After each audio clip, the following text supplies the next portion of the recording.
Well, good afternoon and good evening to many of you out there in television land, or if you want to call it Facebook land, whatever the case be. Let's add some juice here to our stuff so that we are capable of lasting long enough. And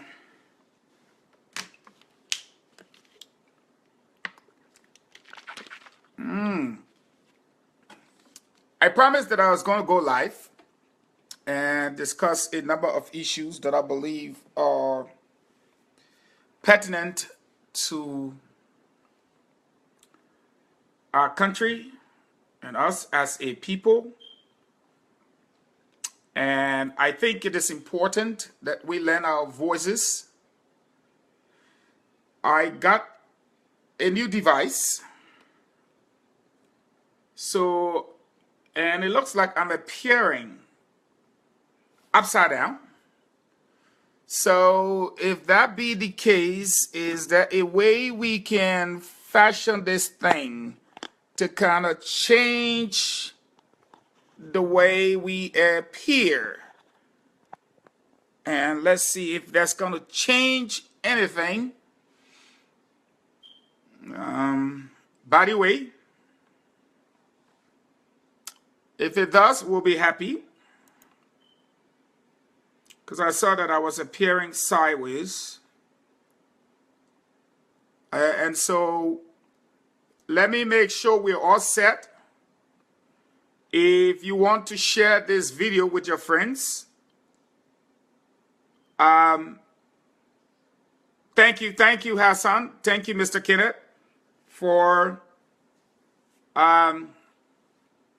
helping us. Thank you, Mr. Kone, for tuning in. Mr. Yuri, I want to welcome you to the podcast. Mr. Cooper, and a lot of you joining in. Thank you all for the corrections. We will give it a few more minutes. Let me see if I can share with some of my friends too. And I believe we can begin. I want to see if I'm capable of sharing with some of my friends. And as soon as we can do that, we will be off and running. I'm not sure if some of my friends will like what I share, but we're going to do so anyways. Again, as soon as I can successfully share with 3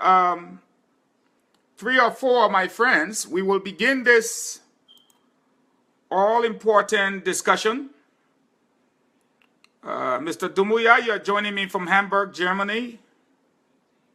Welcome to the podcast. I've got a couple of, just give me a few minutes, and then we will begin. I'm just trying Michael Patmore. I see you're on. James Marshall, you are also on. And Miss Benita Whitney, you're on. Joseph Sokokone, you are on. I just want to make sure some of our friends, fans, fellow politicians can be opportune to join in. And it all has to do with a couple of issues that are current. And so many of you have had questions. Some of you have inboxed me. I got 3 more groups to share with. And as soon as that happens, we will get the ball rolling. I think all of us have views. I see Dr. Kula, Mr. Cornelius Yoko, I think all of us have views, opinions, and I think we all need to respect each other and respect the opinions of each of our friends. And I am going to share in the Electoral College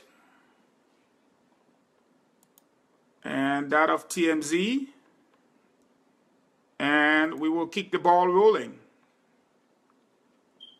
And as soon as we do, I see Dr. Kola say Henry Costa will destroy. I don't think we're discussing Mr. Costa here, Bantam. I think you are jumping the gun. And the sooner you allow us to get set here, the better it will be for you. I think your fear of Mr. Costa is well-founded, but I'm not afraid of Mr. Costa. I don't know why you will think that he is going to destroy me. I'm not sure you understand what you just said, and that's not an insult, but to say that another man will destroy another person is laughable. Such rhetoric is not something that I, go around with. So, it's funny how you said it, that that ball will destroy you. You have to chill. Well, I understand your fears, my dear brother, but it doesn't play well to me. And I don't think I want to battle with anybody for the purpose of destroying them. That's not what I subscribe to. And I want to comment on a number of issues, like I said. Thank you, Mr. Conan, for the happy Thanksgiving. Let's begin by saying, and if I'm not sharing, the Congress for Democratic Change requested that I do the same. So 1 more minute, please. I do apologize. I should be able to share with the Congress for Democratic Change. It's been very kind to me, and I think the best I can do is respect them as a group. And so sharing with them, whether I criticize them or applaud them, it's not an issue. We will be speaking to the issue, and so I'm sure that they will be happy to share. Okay, so let's get them all settled, and we can begin. I think I have done them justice.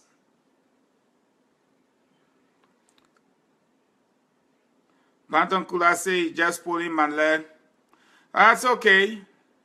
Hey, Felicia McCaskill, a very great student that I went to school with, studied social work together. As a matter of fact, got a little paper in that one and use it as a minor again. But that's okay. Let's begin here. Felicia said, Bantam, leave my friend alone. Exactly. Tell him one more time. Okay. Let's talk some politics here. Let's begin with this. Of late, I think all of us have, one way or the other, heard the views expressed, whether on radio, social media, or the other side. But I think it is important that we first of all give God the glory that today is Thanksgiving Day in America, and that we are able to eat turkey, chicken, and whatever choice of diet we want to. But it appears as though, as some of us eat, we're thinking about those in Liberia that don't have the kinds of food, meats, and stuff like that that we have here. that we are opportune and blessed to have. So first and foremost, I want to thank God for my country, Liberia. I want to thank God for the people that have stood the test of time.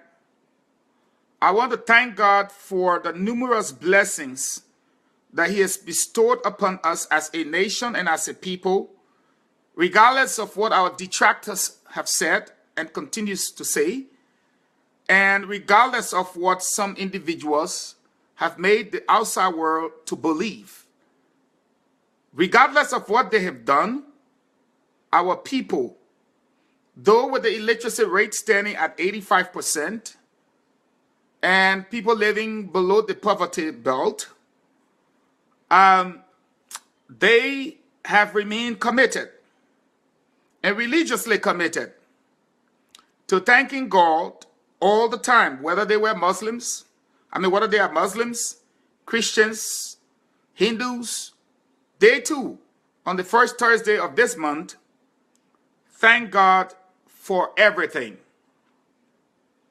And so I want to personally thank God for America. I want to thank God for Liberia as a nation, and thank God for the people that He made us to be.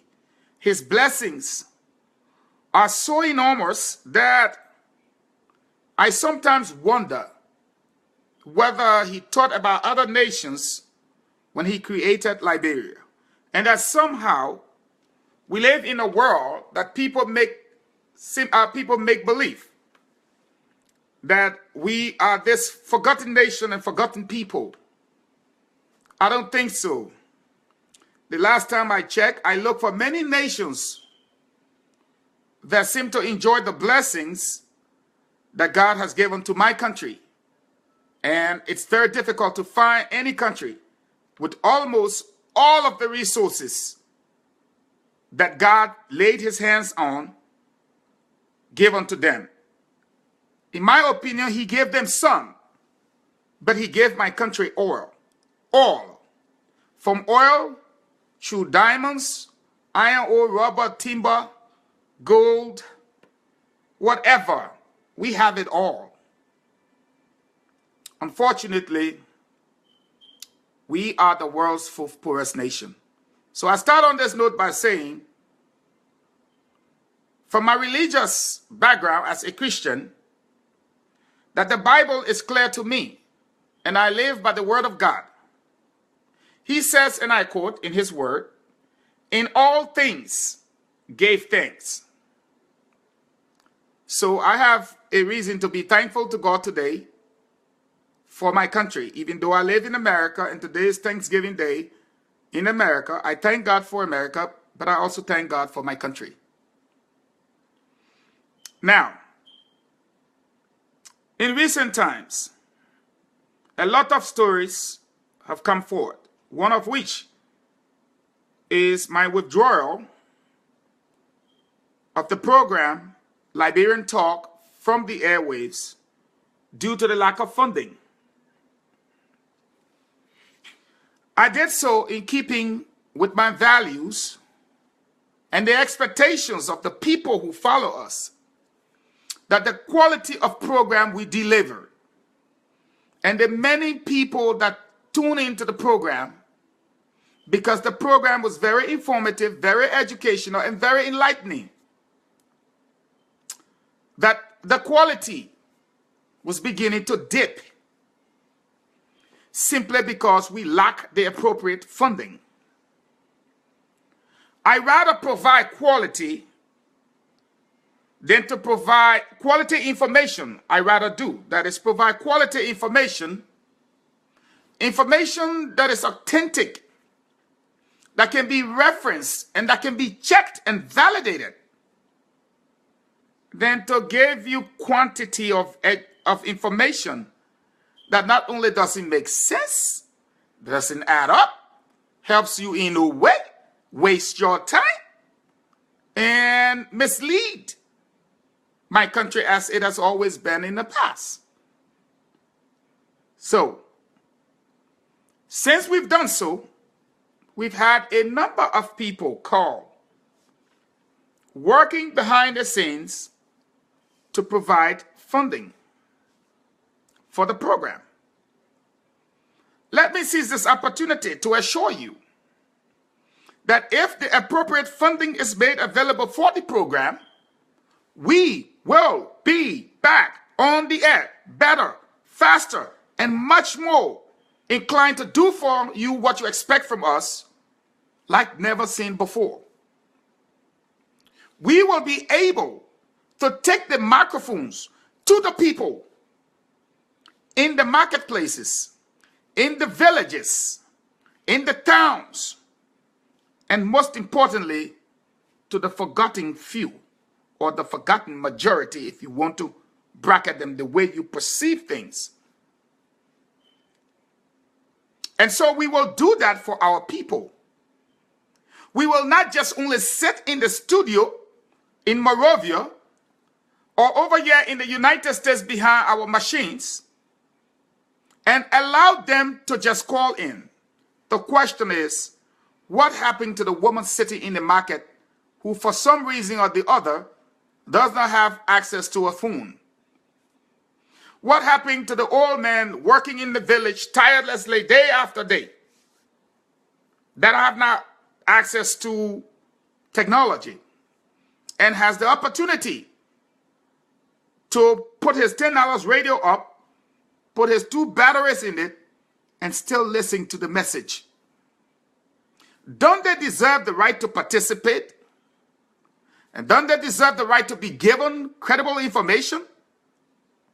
Shouldn't they have the right to, in a live audience in Vanjama, in Tuzum, Tulupe, Saniquili, in Plibo, Tienin, Balasua, shouldn't they have the opportunity, like you do right now, to participate in a live chat?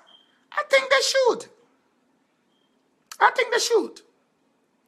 And I believe strongly that with the appropriate funding, that our message and our program can be taken to the next level.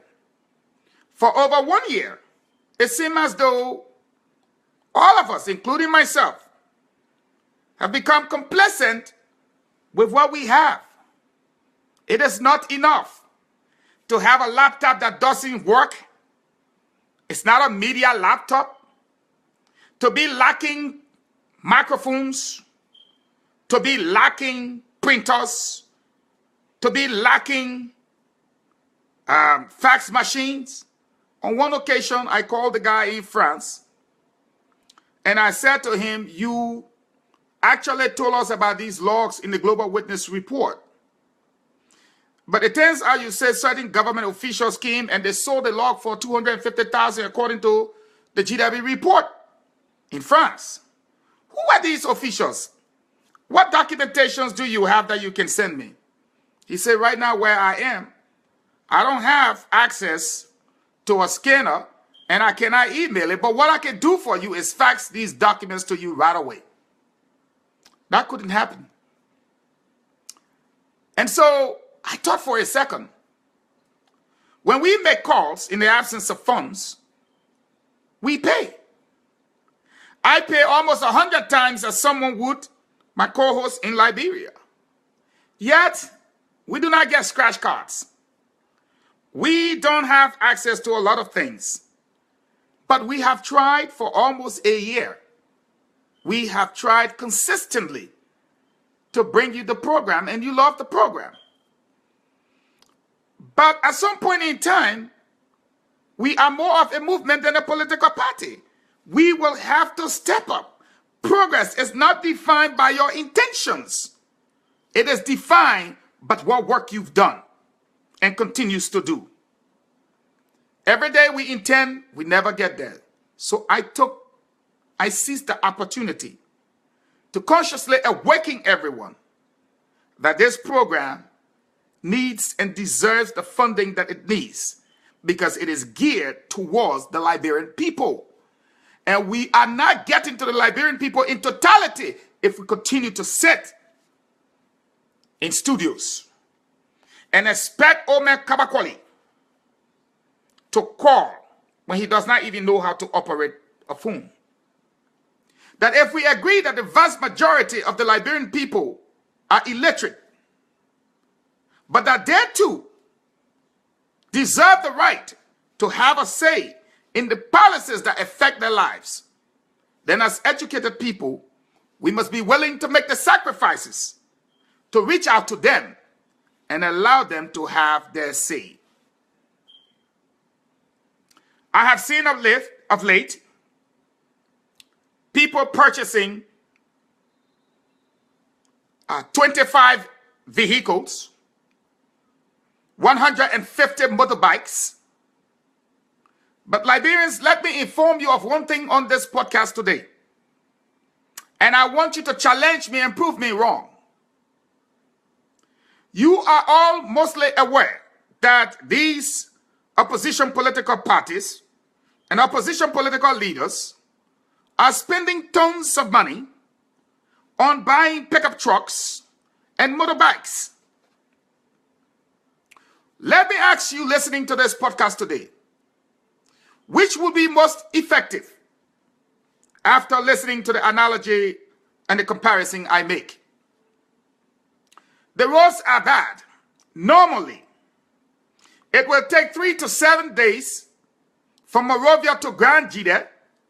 If the roads are awfully bad, maybe 3 days. The mud and everything during the rainy season almost at.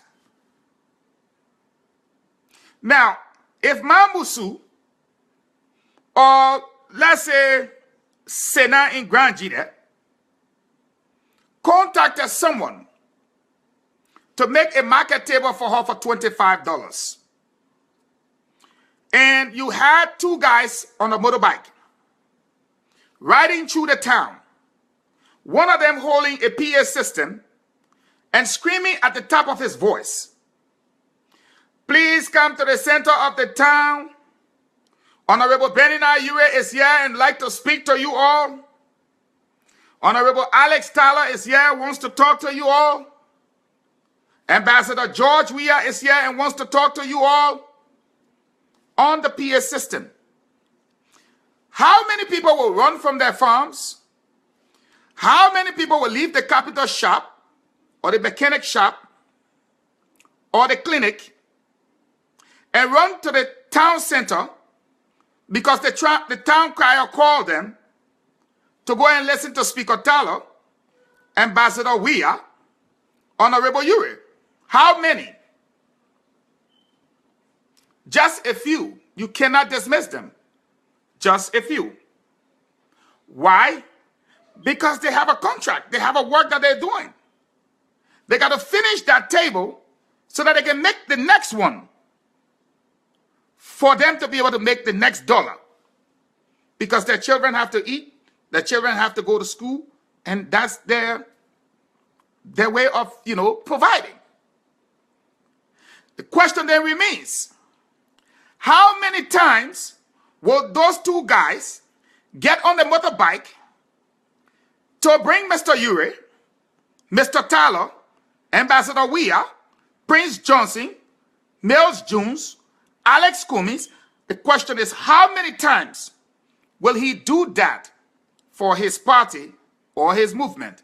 And how many times will those individuals pay a visit to that particular town? Maybe 1 time, at most 2.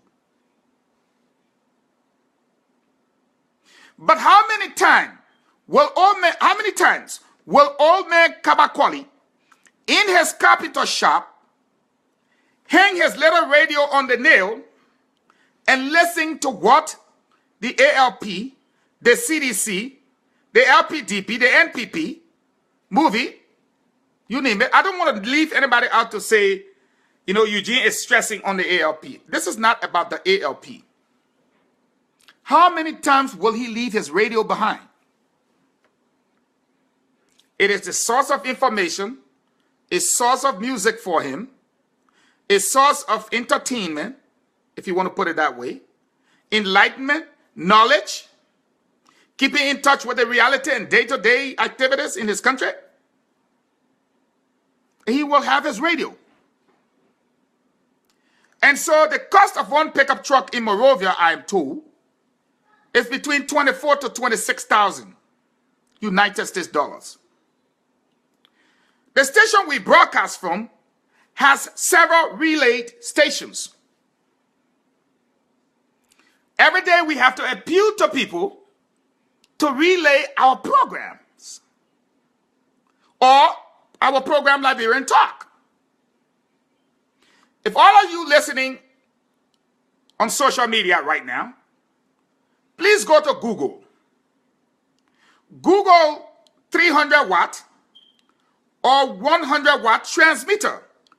Say in your Google machine the cost of 100 watt, or 300 watt or a 1000 watt used radio transmitter. And you will see the actual cost. Even if you are not from the ALP, CDC, or you are from other political party, the Lone Star may be a company, but she has towers all around the country. You can strike a deal for them to put your transmitter up there. We need to cover the entire country in order to get our message to all of the people, so that we don't turn out like the Democrats, who forgot rural America that dealt them the blow. We will soon be like them if we forget rural Liberia. The government has access to an FM station and a shortwave station, and she provides this information. Now your argument will be, but that's government. I don't care. The cost of one pickup truck can allow you to cover the entire country. Yet you chose to buy a pickup truck that will take you 3 days to get to Grand Jide, when you can buy a transmitter that will take you 15 seconds using a microphone to get to the same people you want to get to.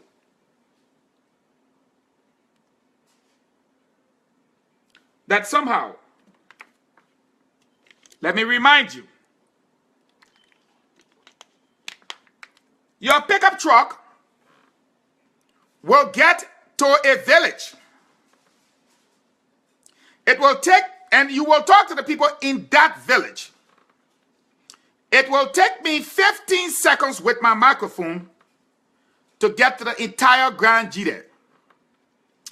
It may take you 4 or 5 days to cover Grand Jide. It will take me 30 seconds via radio to cover the entire Grand Jide. What am I suggesting? Am I saying that we don't need to touch these people physically? Get to them in reality? No, no, no. I'm saying the two efforts must complement each other. And that somehow we are forgetting the most modern instrument of elections available to us, members of the opposition in Liberia.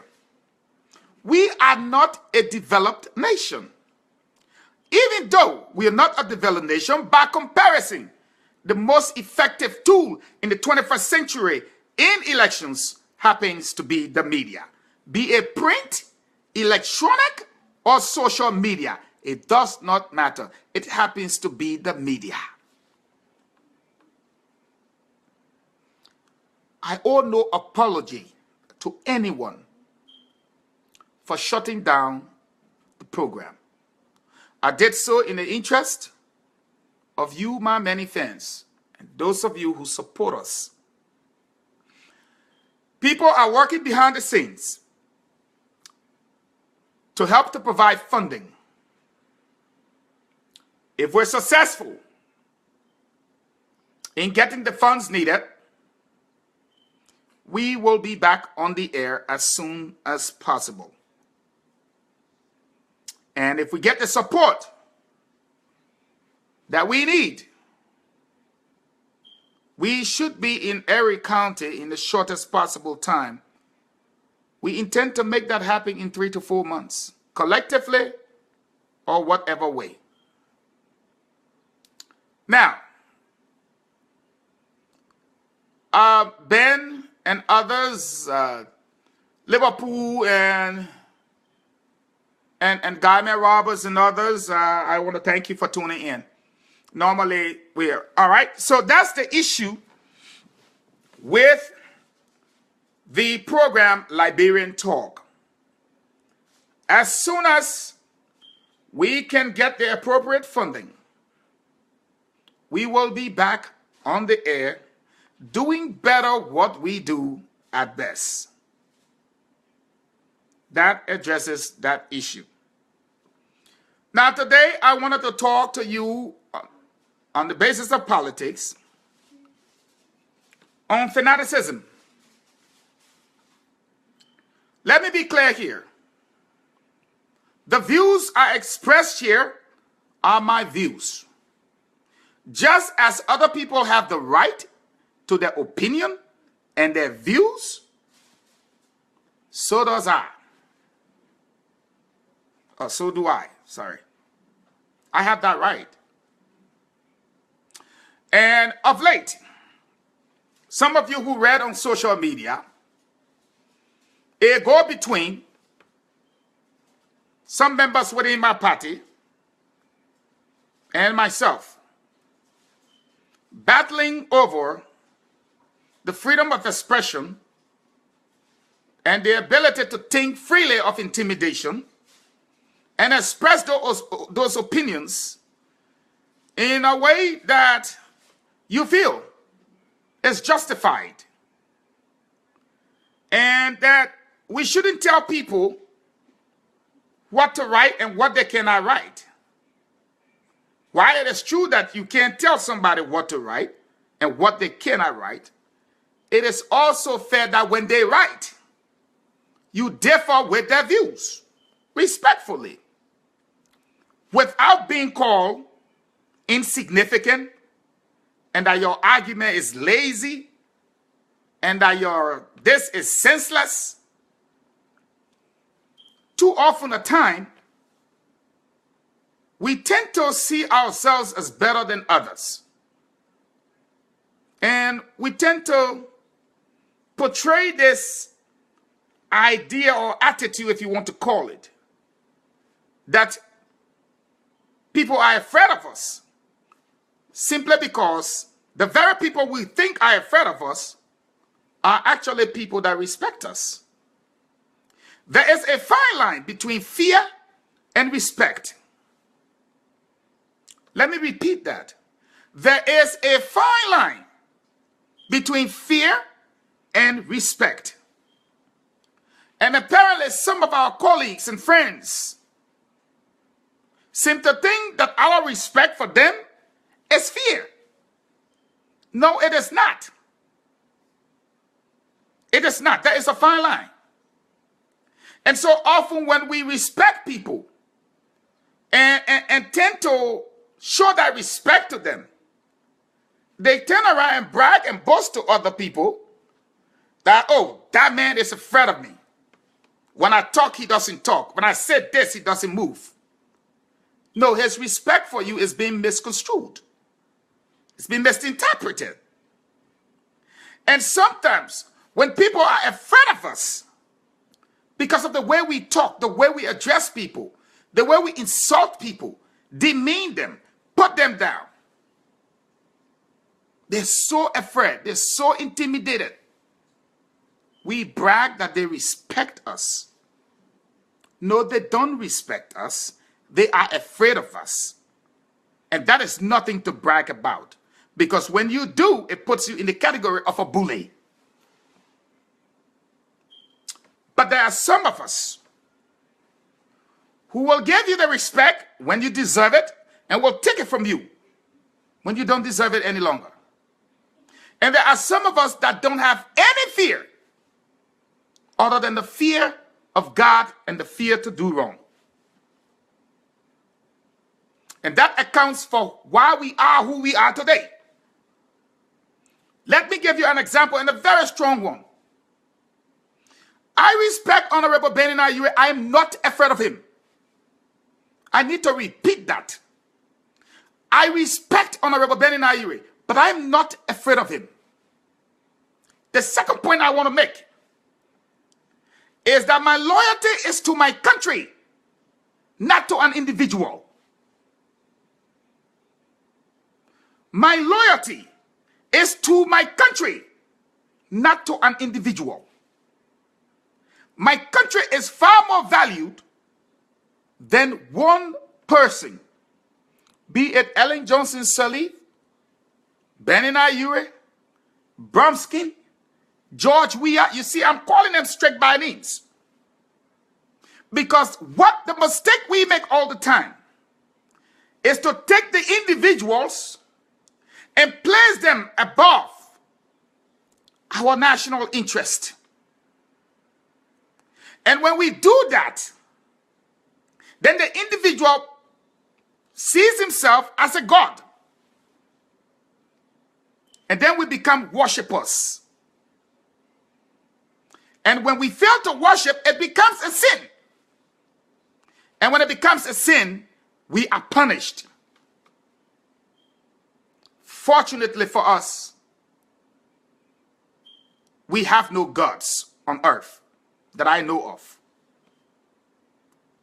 And so we need to respect each other. We need to respect the opinions expressed by each other. We need to value the suggestions, the advices that we sometimes offer each other.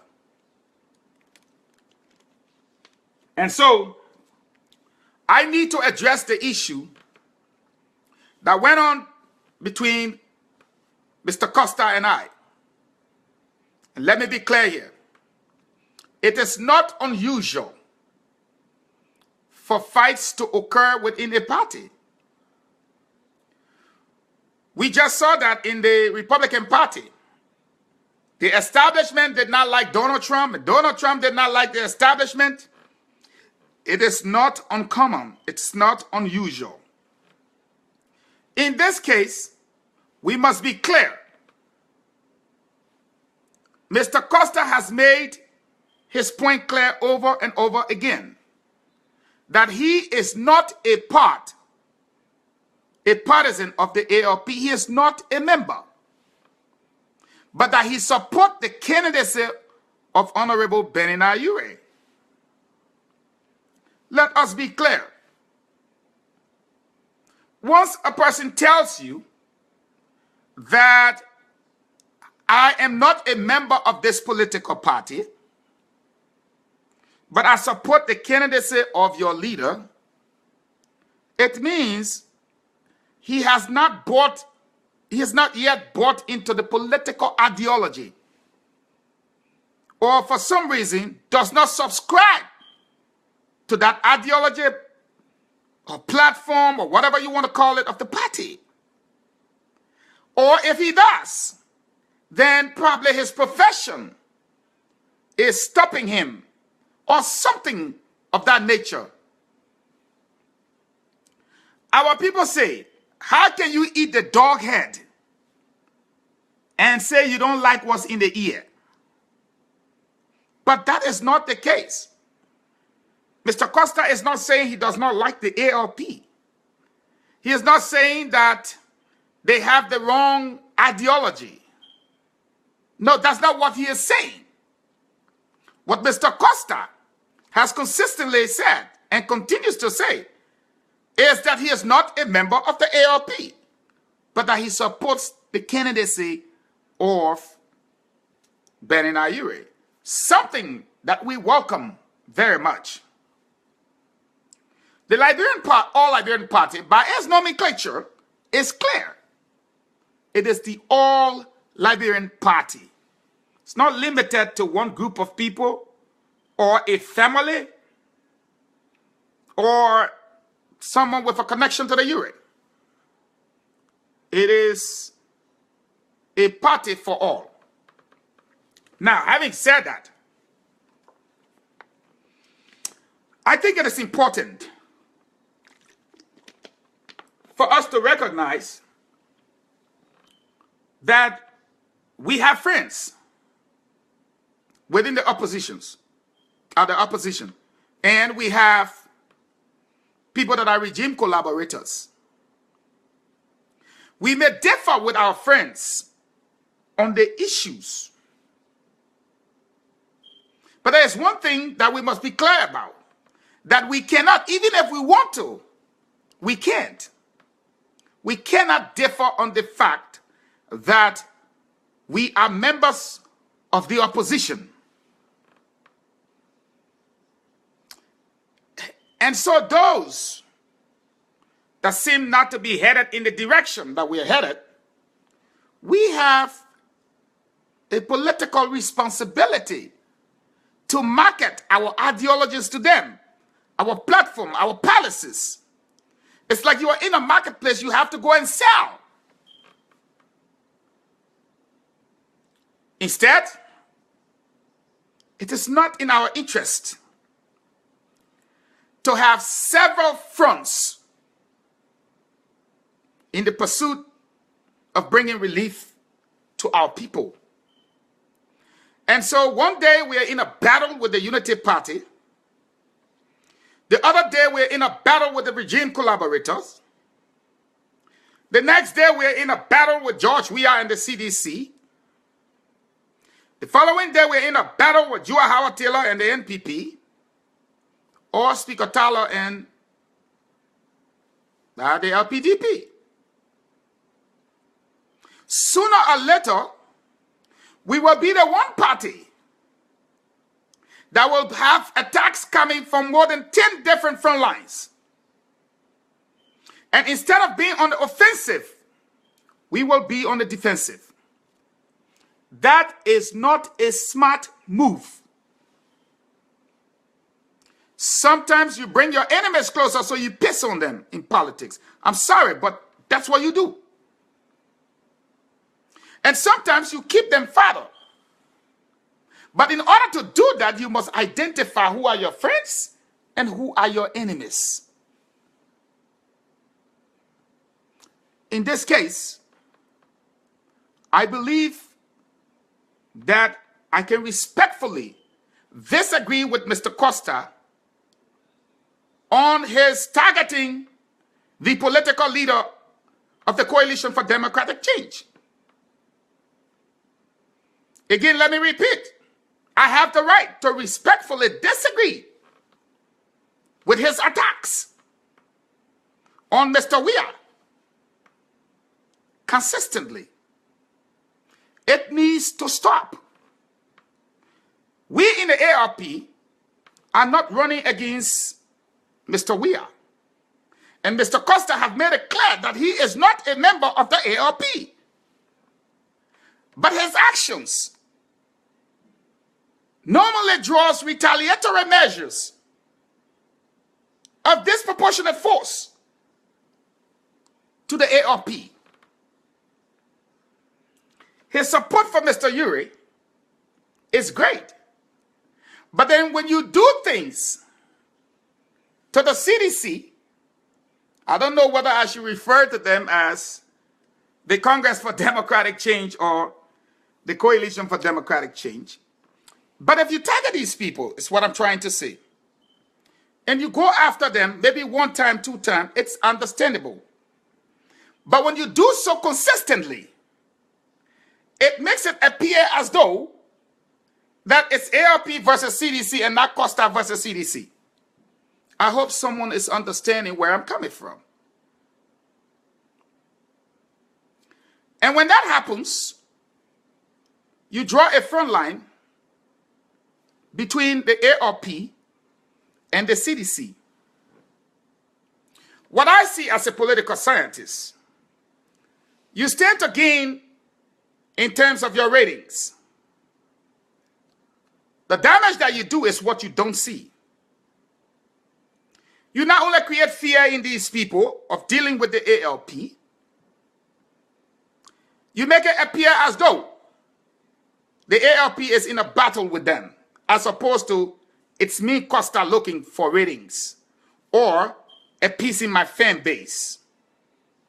We within the ALP have a way of appealing to our base. We do not do so against people with whom we will have to sit and discuss. Even if Mr. Ure becomes president, he will need the support of seditions. Today, Hillary still leads in the popular vote by almost 2 million. And Trump knows that that is the majority. And so he knows he has work to do. But that's not the case with Liberia. We cannot continue to alienate, to insult, to denigrate, to pick a fuss,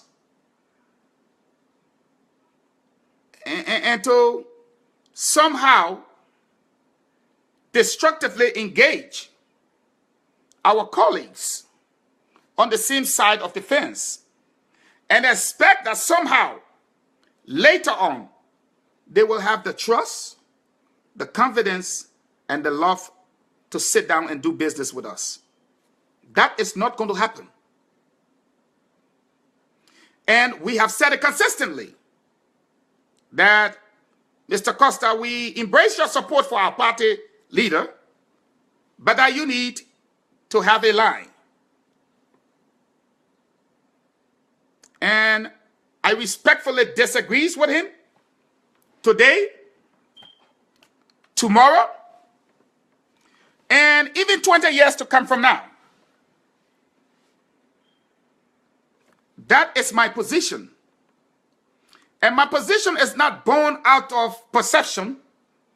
It's born out of my age, my experience, my education as a political scientist. And the reason why I say so is not doing so to brag. It's to let some of you listening to understand that in Liberia, when somebody goes to the Atai shop and talks, and then buy 5 glasses of Atai, that person is referred to as a politician. And if you ask them, they will say, oh, man by nature is a political animal. That does not make you a politician. Now, at the end of the day, our field is one that everybody calls themselves a politician, one way or the other. You never hear a person saying, I am a carpenter. Because when he is asked to make a desk, he might not be able to. You never hear a person saying, I'm a surgeon. If he's asked to do a simple procedure in the OR, he will run away. But it's easy for everyone to come up and say, I am a politician. No, that is why it is a university program that allows people to study it as an art or a science.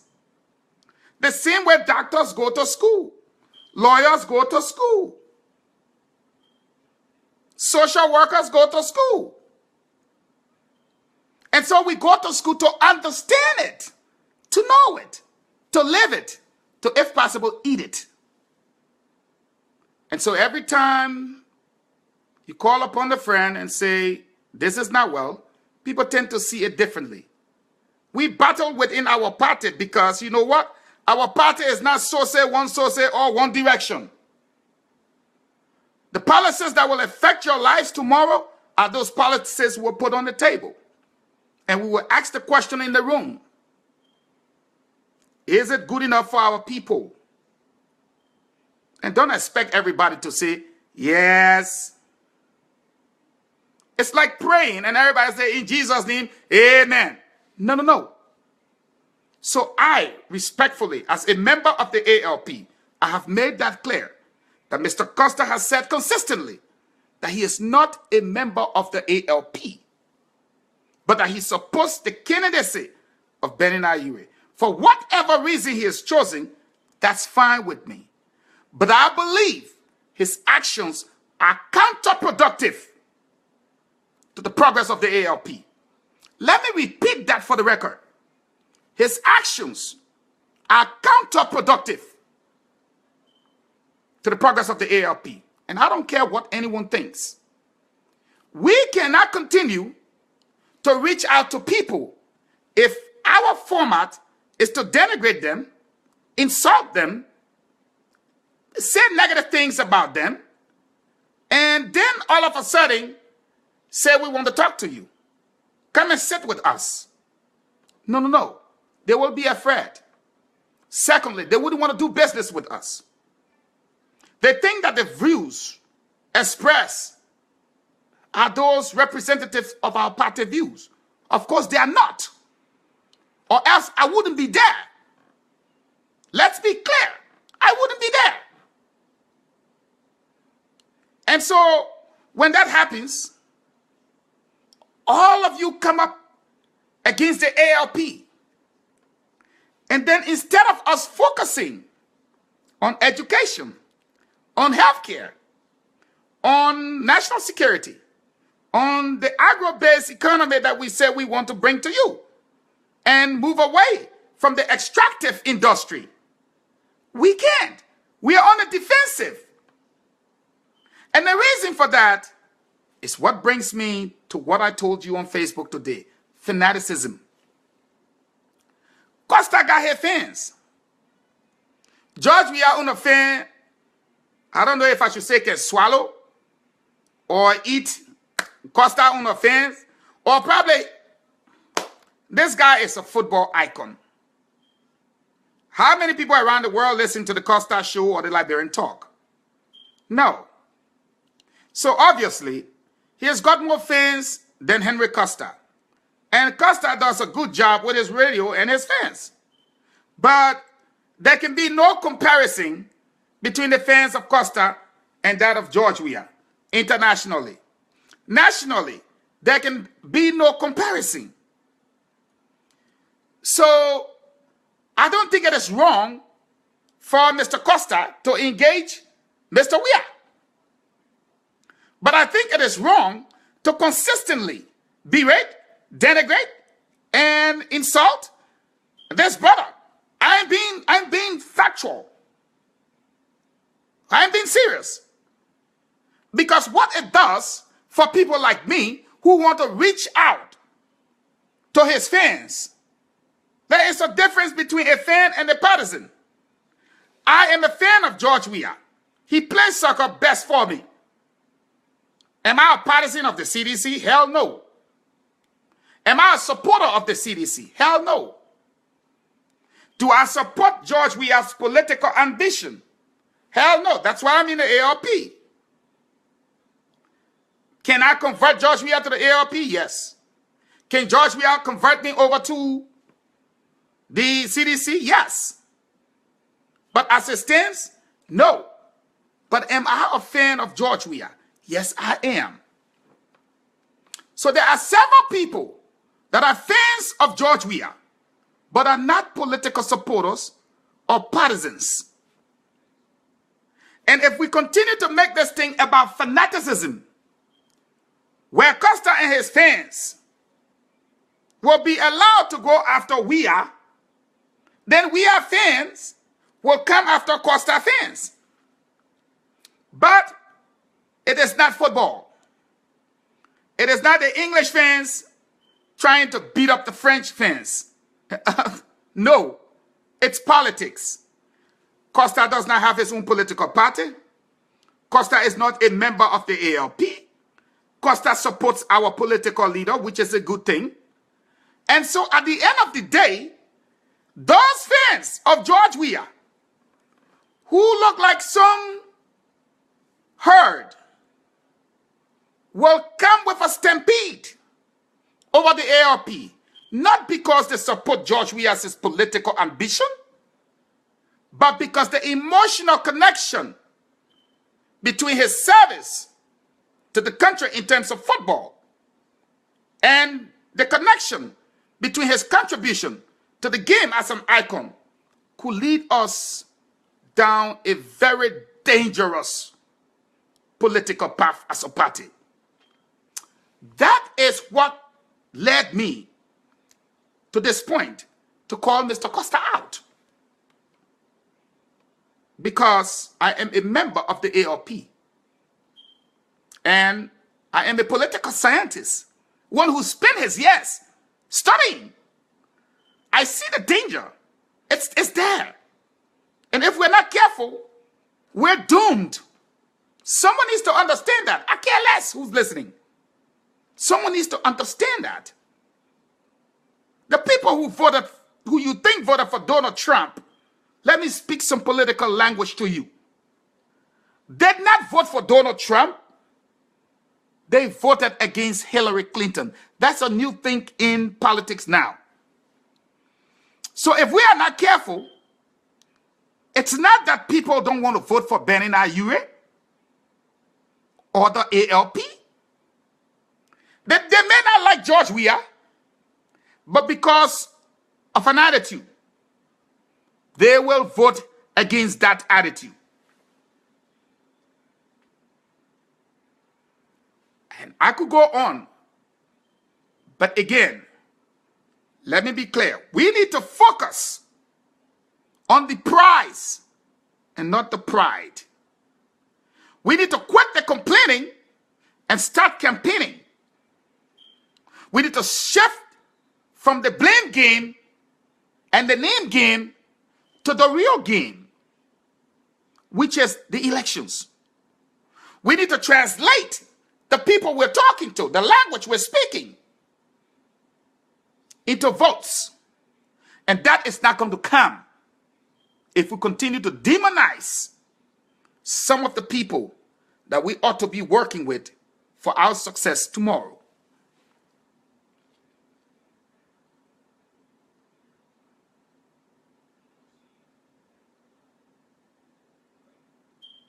And I believe sincerely that there's a lot we can do.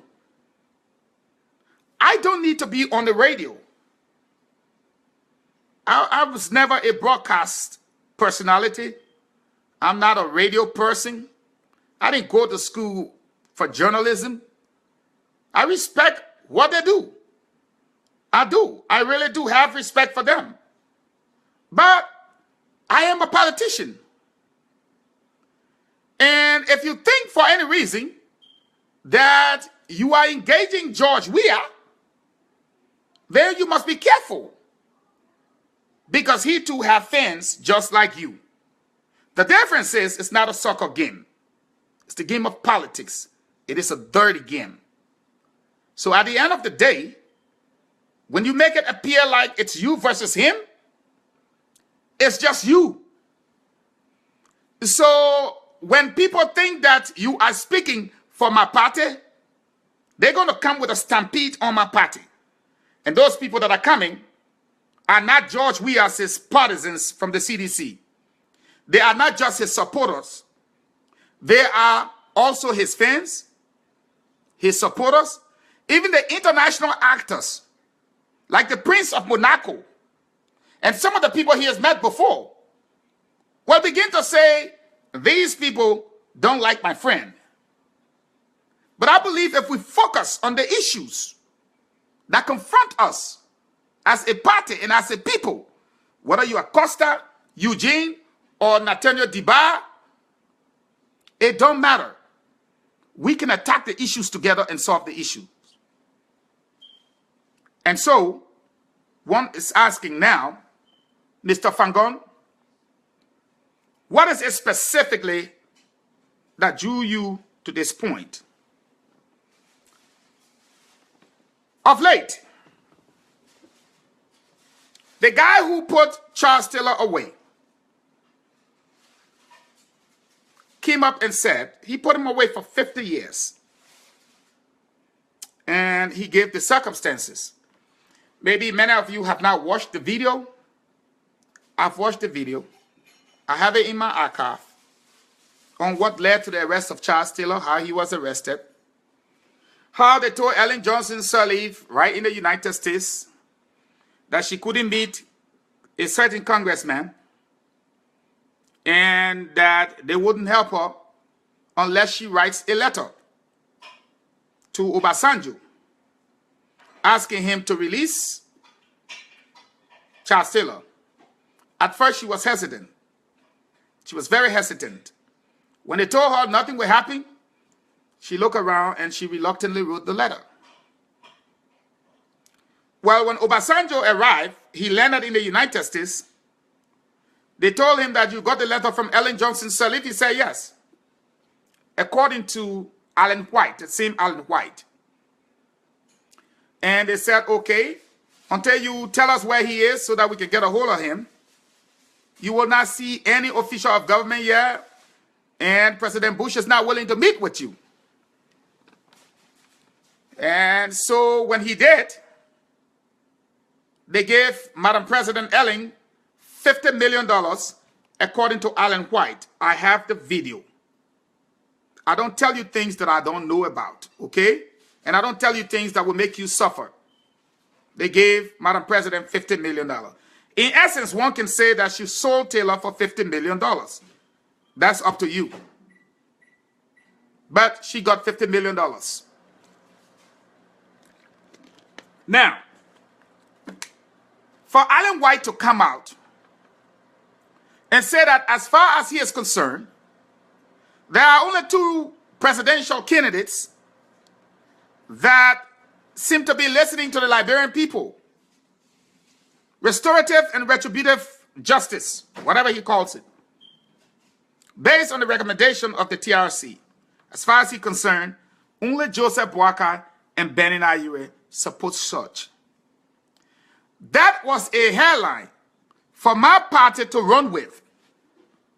It means for a top senior level official in the U.S. government to acknowledge, admit, and recognize that Benin Ayure is listening to the Liberian people and their request is worth the headlines. And in that same interview, he mentioned we are having secret telephone conversations with Charles Taylor. And he says it was alleged.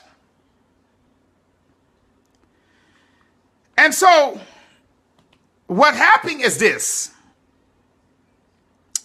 Once the story became about Mr. Weah and his telephone conversations, it erupted.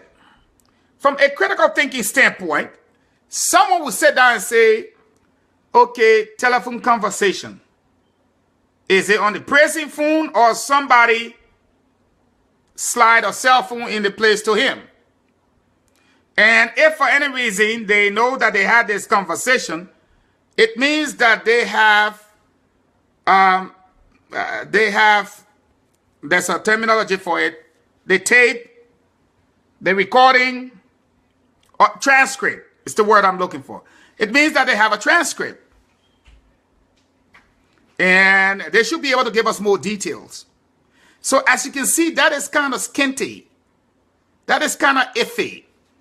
That is not something that you would just agree to right away. Because at the end of the day, people will ask, where is the transcript? And if you use the prison phone, that transcript is enough that you heard him meddling into the affairs of Liberian politics when part of the ruling against him was for him to stay out of politics. And so when I look at it, I said, okay, but he said definitively, as far as he knows, 2 persons. Then right after that, yesterday, you attacked George Weah for not speaking when a partisan of his was killed on November 7th. like Banton said, assertions are not facts. Okay. We are sorry for the loss of the CDC partisan on November 7, I think, 2000 and whatever it was. And that he does not speak out. Well, the last time I checked, as a partisan of the ALP, Mr. Ure spoke on Ebola. The president still left. Mr. Ure spoke on Salcom paying taxes. They didn't care. Mr. Ure just spoke recently about the desecration of the graves of our loved ones. They don't care. They still broke the fence. In fact, he had to give 30 acres of land, him and his wife, that the massive corruption in the government that he has spoken against seemed to be on deaf ear. And so people have been talking for 11 years now, and nothing has been done. But let me go back to Mr. Costa himself. The government sought to shut down his radio station. Mr. Costa talked and talked and talked. Mr. Costa got on the plane and went to Liberia. Mr. Costa continued to talk. Mr. Costa sent for his wife and his son. They all continued to talk. I joined in. I talked. They closed the radio station down. The court ruled against us for Voice FM. Took an appeal that upheld the ruling of the lower court. Everybody, PUL, everybody talk. Nobody listen. What I was trying to say is this. We can talk and talk and talk and talk. And we should continue to talk and talk and talk. And we should continue. But guess what? It seems as though there are other people who are tired of talking. So instead of using their voices to talk about meaningless things, or to talk about things that seem meaningless to the government, they have decided to talk about the things they will do when they become the government. And that should be our focus. Because for 11 years, the government has not listened. And they are not willing to listen. And so other people have decided that no matter what I say, as a matter of fact, some of them have even said, Benny and you were talking, listen. That means we talk, they listen. But that was the second day in a row before the third one. And so we just cannot continue to do this. We may disagree. Let's disagree on the issues. We can have a problem like we did with the agreement signed by the Coalition for Democratic Change. We felt they were anti-democratic. We felt that they were anti-Liberian. We felt that they were unconstitutional. And we made our case. And they went back to the drawing board. That's what you do. You make your case. At LIB 24, instead of saying that we would launch with missiles, we made our case. In fact, one of the persons, J Moon, or lady, was part of that conversation that day. When we made the case that the government says we're not registered. The government says we don't have a permit. The government says we don't have a license. Why are they asking us for taxes? And Jamu Watajire or something like that laid the icing on the cake. She said, you say I'm not in your school. Why are you asking me to come to class? That is what we need to do. Continue to make our case as a political party. We have done extremely well. And that is what brought me to speak to the issue of fanaticism. I don't want it creeping up in my party. I'm one person. I don't speak for the party. That is why I'm speaking up to some of you now. Don't let it come into our party. We are a political party, not a soccer team. And if you allow fanaticism to creep within this party, your fans may be just 200,000. The fans of George Weah, I don't know. I'm not going to attach numbers to it. So,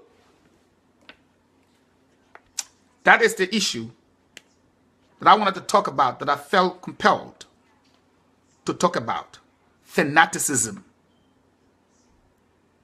Costa appeals to his base.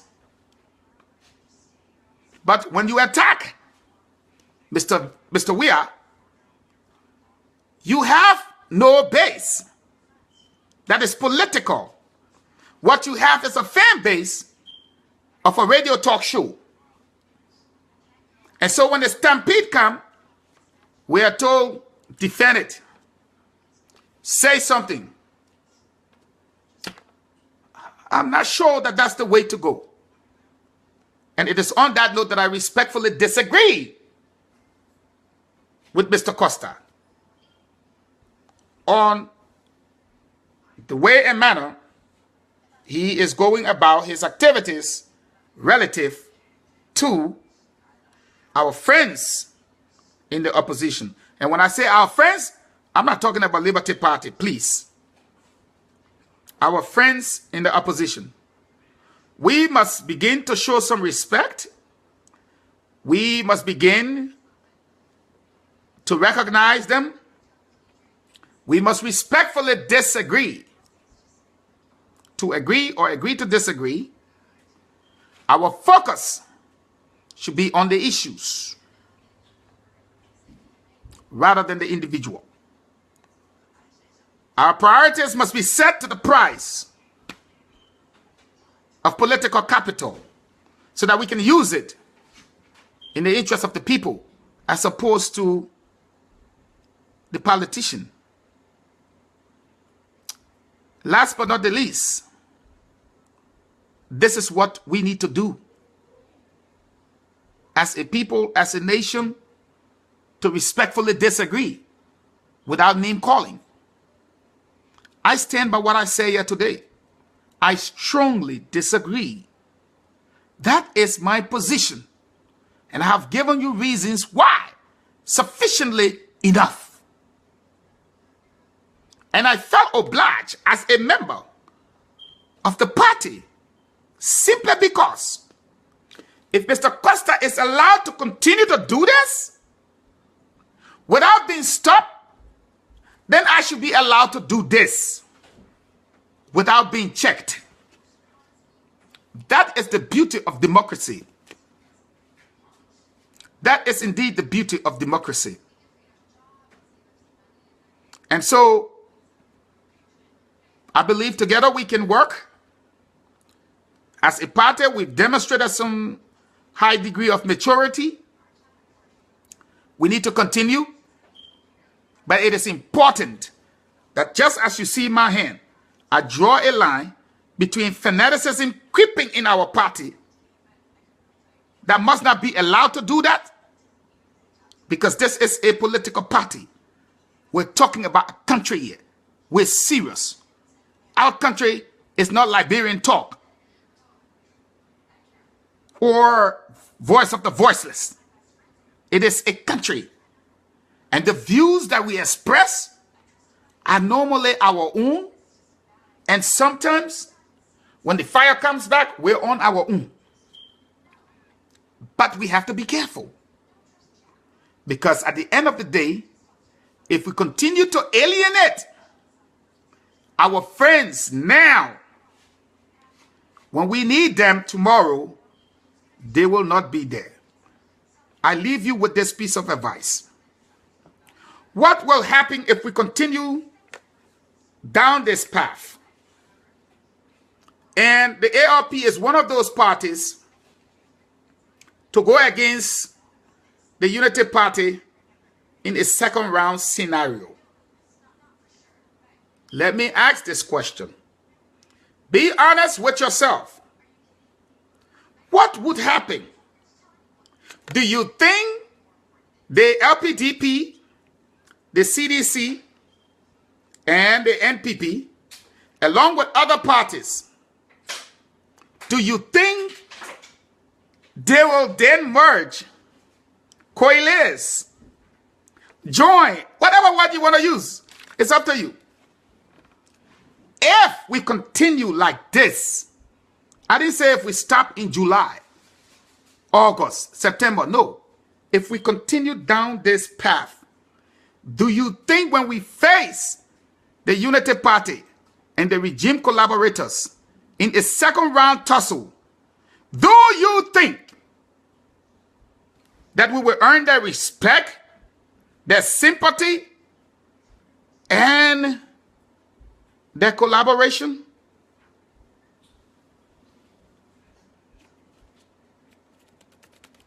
I like what Louis says. That is exactly where I'm pointing to. I started this conversation, all of you know, by saying he has said that he is not a member of the ALP, but he supports the candidacy of Benin Ayure. All of you will bear witness to it. But you know what? The all-right movement in America, the KKK,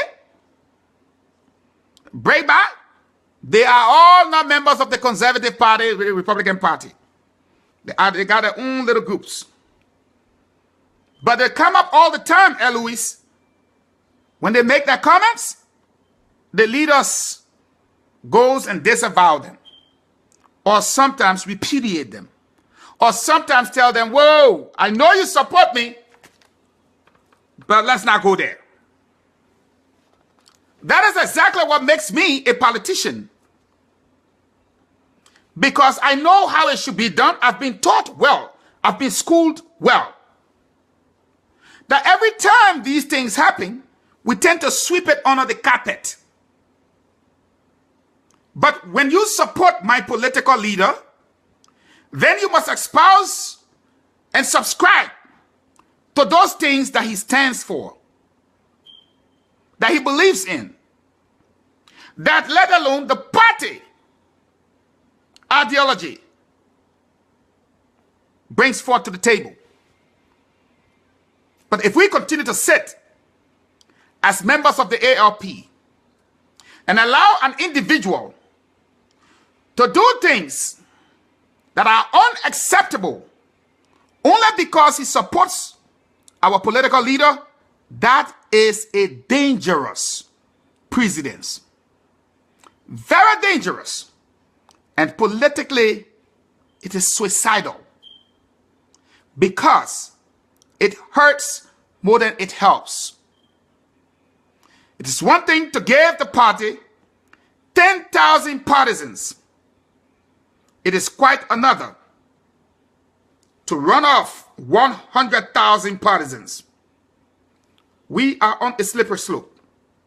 That is what leads me today as a member of the ALP, diehard for life, to speak out so that people on the other side of the divide don't think that everyone within the ALP is silent, that we are complicit, that we are fine with Mr. Costa's attitude towards our friends. No, some of us are not. Others may be, but we are not fine with it. And we do not subscribe to it. We don't accept it. And such things, if left alone, will continue to draw these kinds of debates and podcasts. Let me warn. Because we will not continue to work to bring people into the party while the actions of a handful of people supported by some party stalwart will be sufficient to take the majority of our labor back to where it was. No, we will begin to speak out now. We will begin to speak out now. And I want my friends on the other side of the divide to know that there are some of us within the ALP who disagrees with some of the position that Mr. Costa takes, sometimes his attitude, and quite recently, his bashing of your political leader. That, in my view, is unacceptable, and for that reason, I want you all to know. And I want to make it clear again. Mr. Costa says he's not a member of the ALP. That is the best thing someone can do. So you cannot hold our party literally responsible. But I can also understand where you will hold the party responsible. I understand that. Louis said you can't come here and represent the party in the absence of it. I am not. Can someone tell Louis that before this video was made, I made it clear, and let me state for the record, these are my views. I am entitled to them as an individual. I am a member of the ALP. Mr. Costa is not. I don't speak for the ALP, so I made that clear. But as a member of the ALP, my podcast is directed to what I see as a danger moving towards my party, that in the future, I will not be able to defend.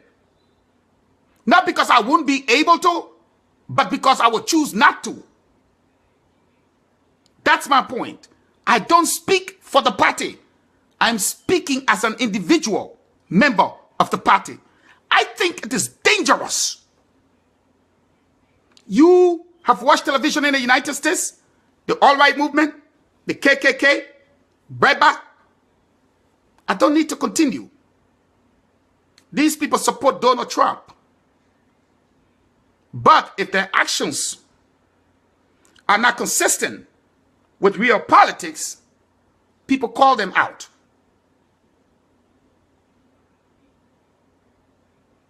So I don't speak for the ALP. I'm speaking as a member of the ALP. And that's what I'm saying, that I believe the same way Mr. Costa has his opinions, that some of you, Eloise, are not willing to stand up to him and tell, I have mine. And that's why I'm expressing it this way. I don't speak for the ALP. No, no, no. I'm speaking as a member of the ALP. So I see that as a distraction, and I'm not upset. But when you say your views are independent, not inclusive until it meets, I don't need to meet anybody to express my independent opinion. If the party wants to sit down and meet, they should go ahead and do so. And if they wanted to, they would have done so ever since.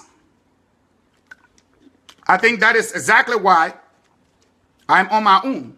And I stand for what I say without fear of anybody. It is wrong today. It will be wrong tomorrow. And it was wrong yesterday. We cannot continue to do this. There must be a point in time where we stop and look back at what we're doing. Finally,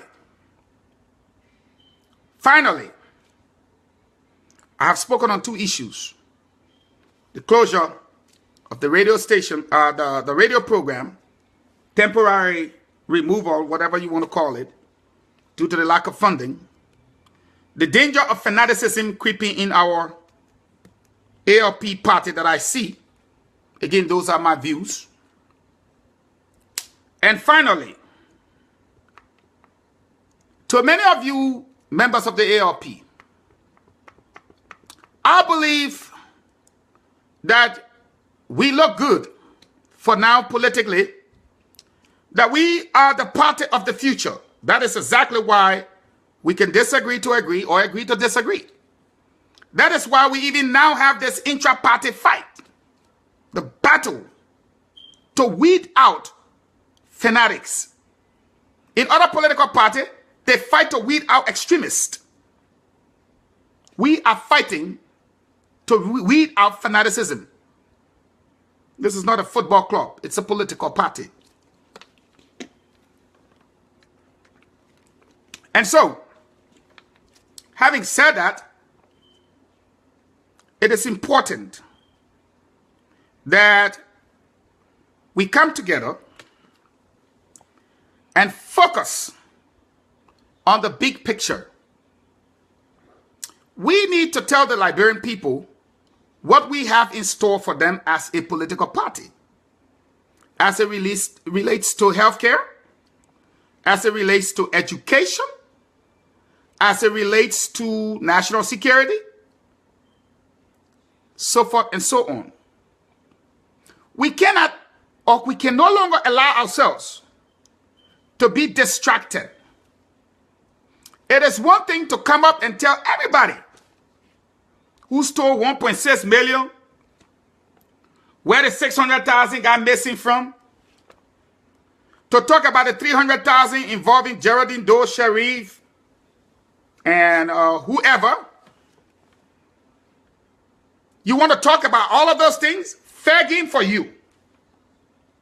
But the Liberian people have heard those things over and over and over and over for the last 11 years. And nothing has changed. Ben Sambi, thanks for joining the conversation. I can see you, even though I am a blind man. But it is important that when we take to the microphone, we use the podium, the microphone, or the tool that is available to us to tell our people how we're going to bring about the change that they need. What we're going to do to fix the problem that they see. And together, how important it is for us to enter the marketplace of ideas together. But every day when we hold the microphone, we want to tell them who stole 300,000. As if they never heard about the 1 million or the 36 million or the 10 million from finance or the 5 million from foreign affairs on the Nkafuan. Every year, now we have 1 more year left. These people look up to us to tell them what we're going to do for them. How are we going to fix the problems? They have been hearing the problem for 11 years now.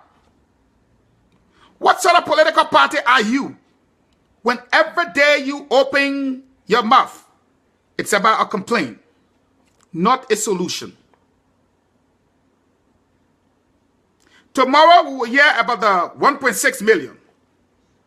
The day after we'll be talking about Geraldine Doe and the $300,000 for the comeback break. The day after we'll be talking about some other money for school. Every day you come to the Liberian people with a complaint. When will you come to the people with a solution? When? And because some of you are out of options for the Liberian people, you have resulted into using human beings as political punching bags. That somehow, if you can hit them, that you are a hero. You are no hero.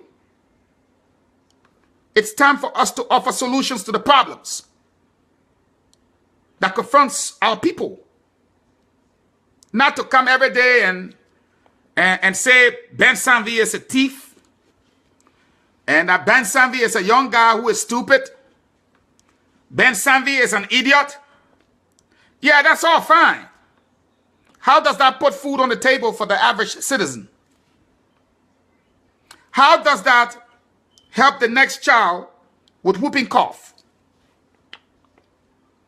And how does that stop the next child from walking under the rain to school? And how does that close up our porous borders that are now so open that the drug lords, the drug barons, and the drug kingpins have literally taken over our country? That our national security is non-existent. How do we approach these issues? And so, I, for one, personally, before I wrap up here, I am not going to be in the business of doing the same thing over and over and over and somehow expect a different result. I sat here and I said it's unconstitutional, undemocratic, the way they went about the removal of the speaker. Of course, members of the CDC, some members of the CDC, I should say, I apologize, some members of the Liberty Party, in collaboration with the ruling party, thought it was okay. We talk about corruption. Some members of the CDC, some members of the Liberty Party, in the lower house and in the upper house, felt it was okay. Consistently, for 11 years, talk. Complain.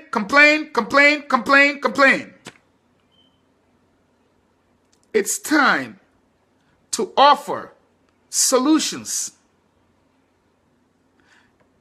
And I believe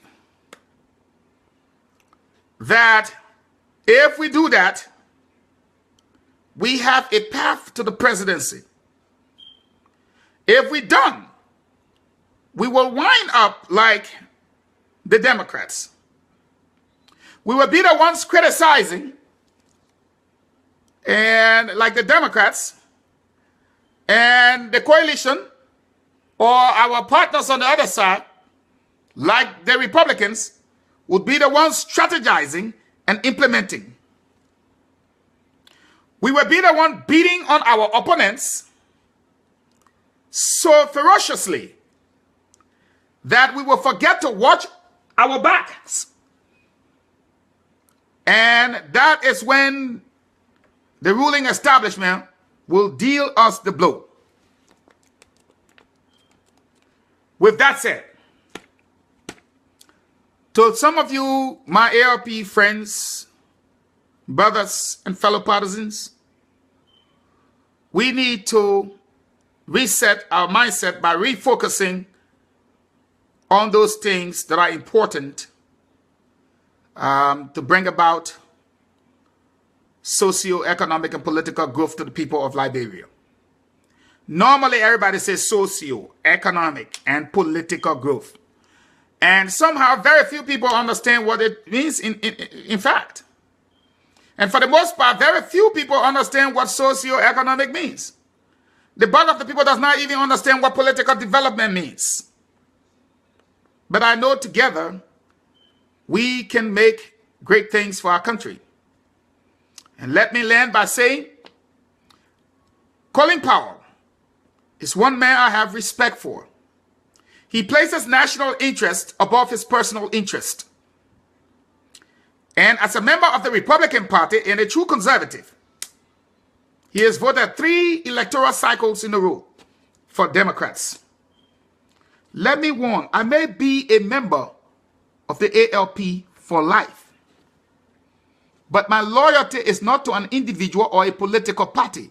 My loyalty is to a state, to my country, Liberia.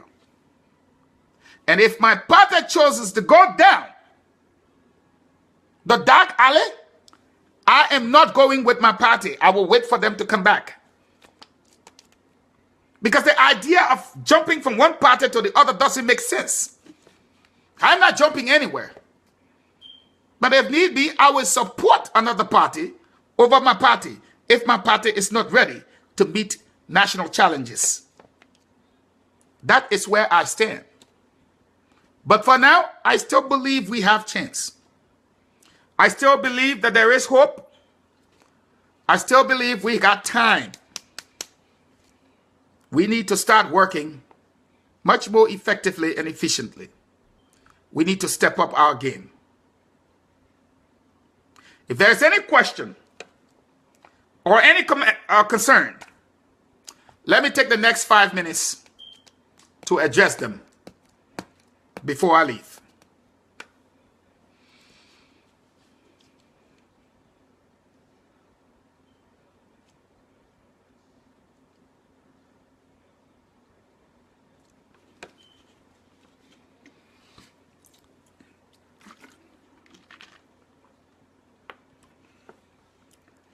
Tom Sherman, I think if you listen to me, I am not building institutions around ideas or individuals. I'm building, helping to build a political institution around ideologies, policies, and people, not around individuals, and not on the basis of just an institution for institution's sake. So let's be clear on that. Let me go and see where we are. Any other question?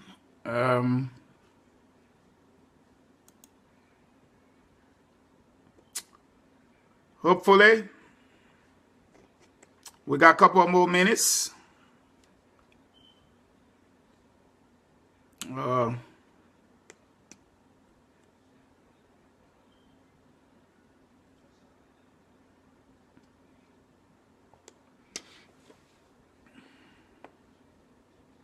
I'm just going through a couple of the stuff to be able to address them.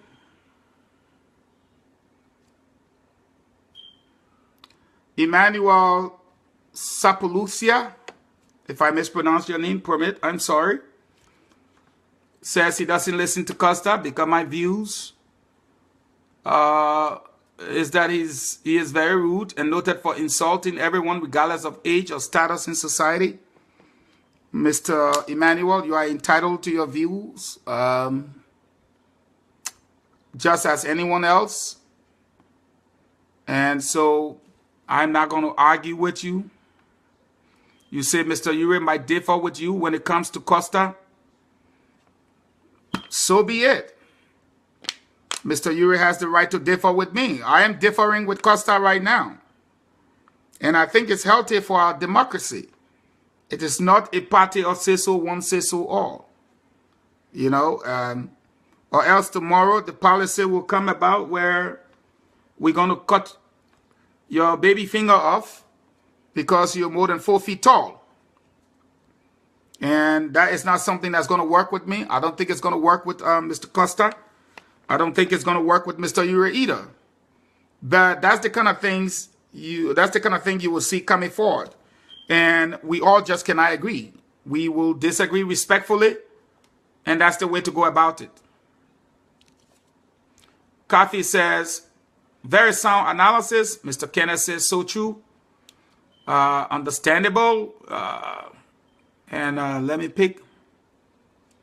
Dr. Kula say, well stated. I agree with you, brother. Respect. And that was about the difference between fear and respect. Champion Liverpool, I'm watching from Baketu. Baketu, I think. Baketu is in Guinea. And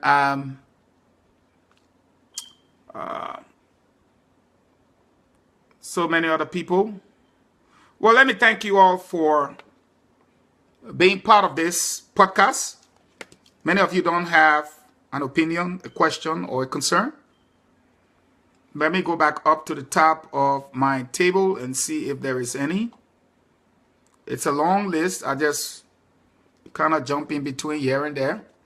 But I want to thank you all, the likes of Mistress Eloise Salif Gali, Mr. Ben Sanvi, Mr. Tom Sherman, Ben Ma, all of you, Miss Tina Brooks. I'm sure Miss Tina Brooks wanted to say Mr. George Weah is a party leader, so he is supposed to talk. I think that's one of the many arguments that people made. You know, they said, he is supposed to talk. He is supposed to talk. He is supposed to talk. Yeah. I'm sure, you know, like in the case of the one guy that got shot and killed on November 7th. It will amaze you that Mr. Yates did an investigative reporting in a couple of the chat rooms. You can go there and read it.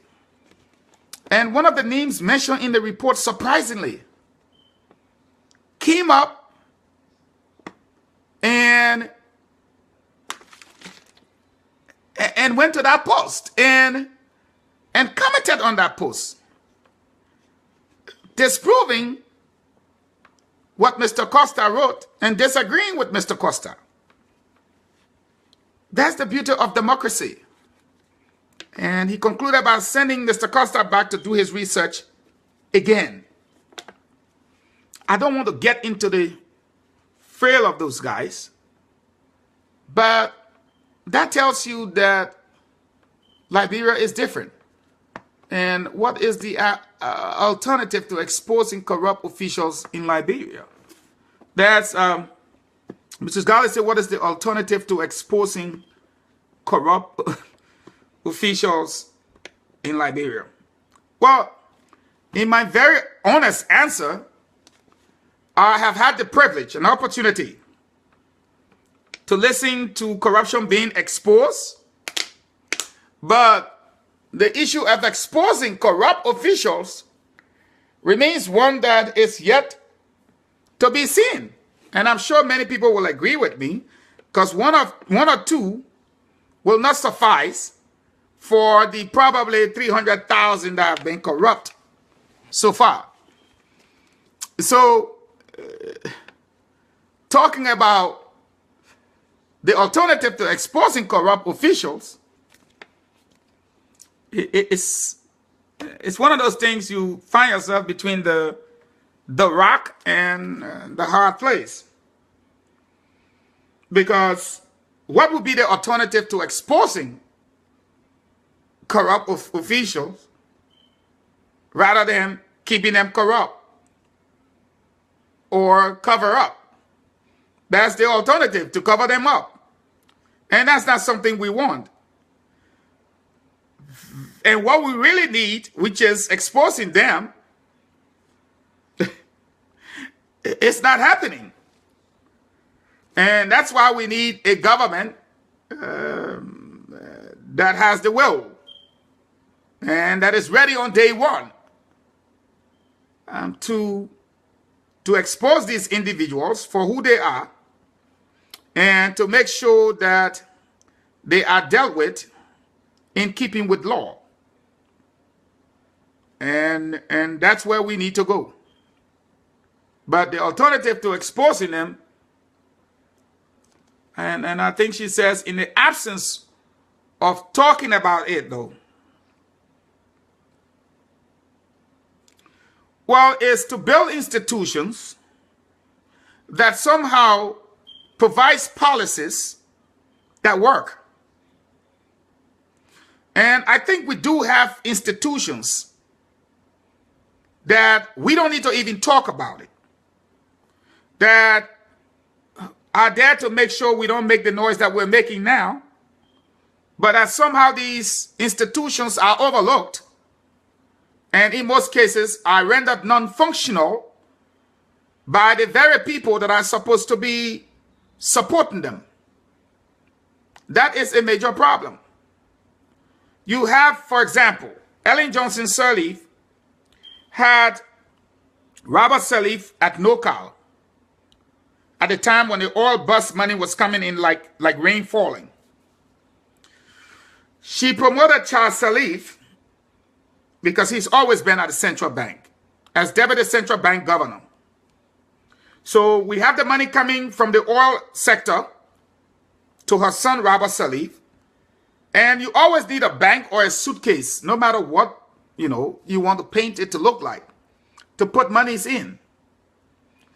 So then she put Charles Salif at the bank. Then whenever you put your money somewhere, you need to keep your eye on it and you need to secure it. So she put Fumba Salif at the National Security Agency. Now, is that nepotism? Is that in itself corruption? If it is, then you set the tune for it. So how do you chase other people to kind of expose them when you started the whole train? And if you want those institutions to work, then they will have to start working with you. And if you stop them from working with you and your family, then they don't have any moral grounds. And in some cases, constitutional backing to kind of go after these people, the other people. And so, in the absence of talking about it, we will need a government with the will to strengthen the institutions that are given birth to by the Constitution and backed by the laws, to make sure that those institutions work. And to do that, there are a couple of things that we need to do. Provide incentives to make sure that those officials are not corrupt, and to also provide the legal framework as the basis for which they are protected, and make sure they can do their job without fear or favor. And you will need a leader that has the will to do so.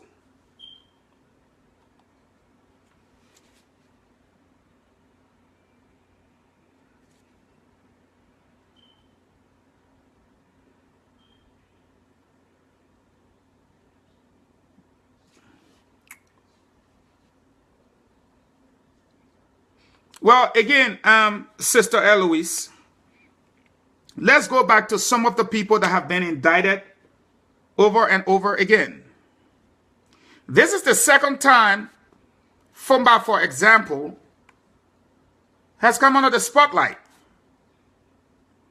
If you remember the Korean business people money that forced the Justice Minister Christina Ta to resign.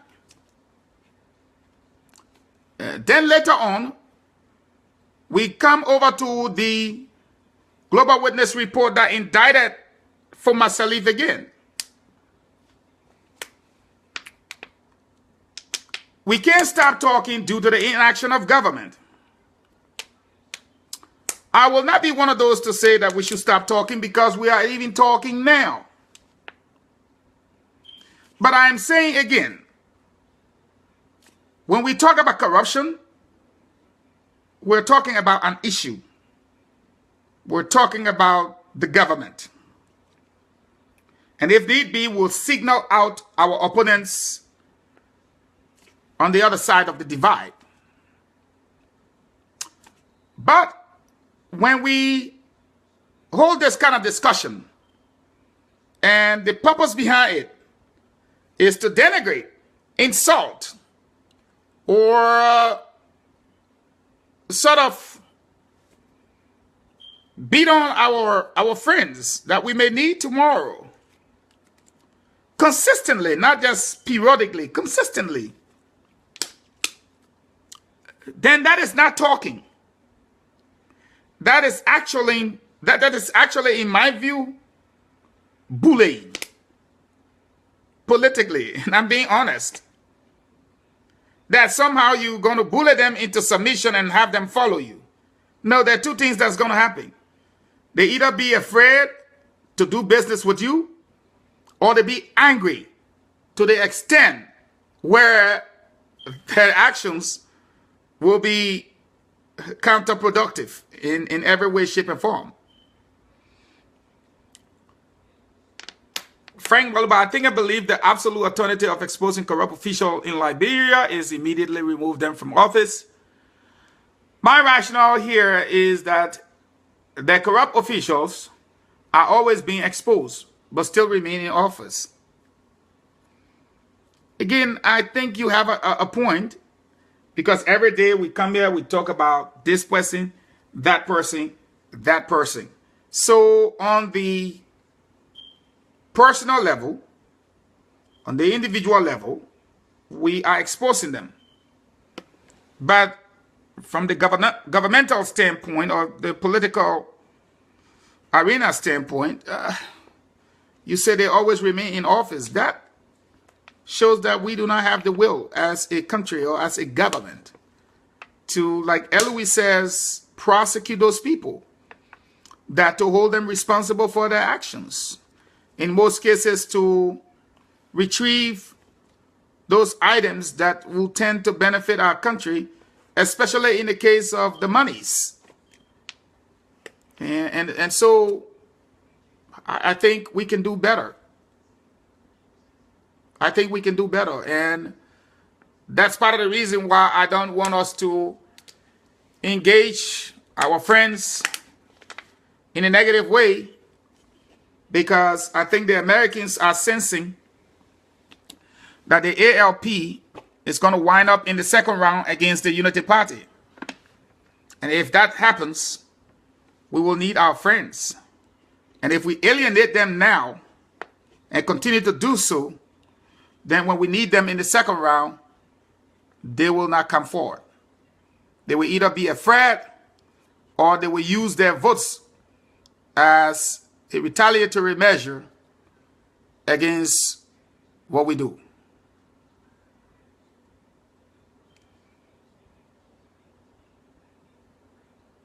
And so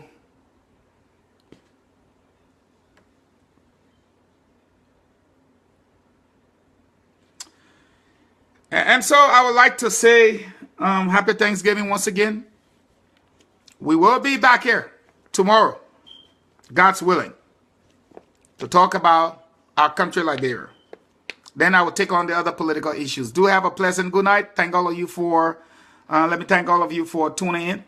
Jeff Reed, Edmond Givler. Givler said, thank you, my brother. The corruption needs to start. Jeff Reed says, when a fish head is rotting, what goose is the rest of the fish? We're in a serious mess. Well, Eloise says, thank you for the insight. Hopefully we can look up to you and others while others address the problems.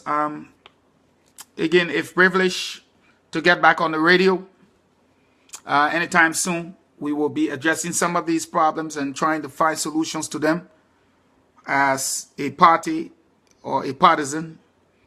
We look forward to that time when we can tell our people what we're going to try to do for them.